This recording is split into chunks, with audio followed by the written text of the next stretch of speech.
My daughter Mia is 7 years old. Just the two of us live together in a quiet suburban neighborhood.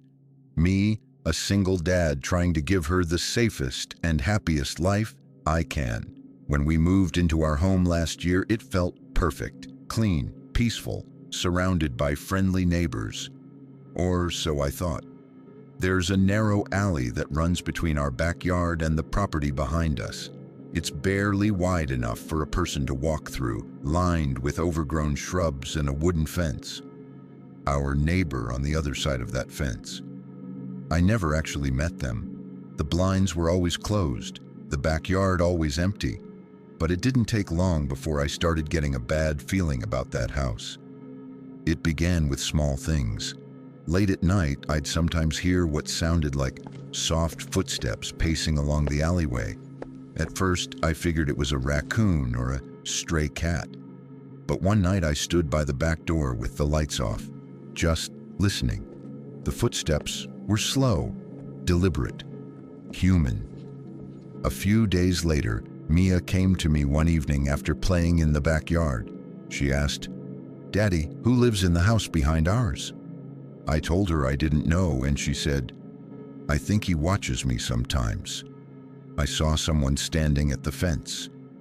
That got my attention. I went outside right away, but of course no one was there. The alley was empty. I peered over the fence, but I couldn't see much. Just thick brush and the shadowy side of the neighbor's house. I told Mia she probably imagined it, but deep down, I wasn't so sure. The next incident happened just after dusk a week later. I was in the kitchen cooking dinner when Mia ran in from the backyard, clearly scared. She said she saw someone behind the fence again, but this time they were holding something that flashed. I ran outside, heart pounding.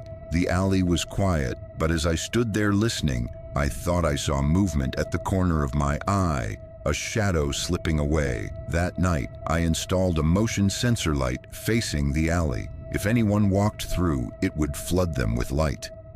I also started locking the gate to the backyard, just in case. Everything was calm for a while after that. The light never went off, and Mia stopped mentioning the person at the fence.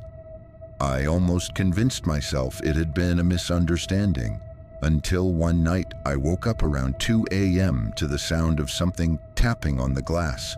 I sat up in bed, heart racing, and strained to hear. There it was again. It was coming from Mia's room. I jumped out of bed and ran down the hallway.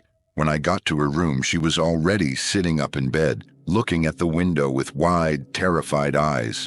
I pulled the curtain aside, but saw nothing. I opened the window and looked out into the dark yard. Still nothing.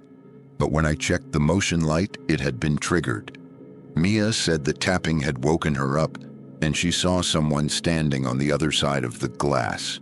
She didn't recognize the face, just a pale figure in the dark, with a flash of light coming from what looked like a phone or camera. I called the police. They came out, took a report, and searched the alley, but found no one. No footprints, no evidence, just a frightened little girl and a furious, scared dad. After that, I installed security cameras around the yard. Every corner was covered, and for weeks, they captured nothing unusual. Life started to feel normal again until the last night we spent in that house.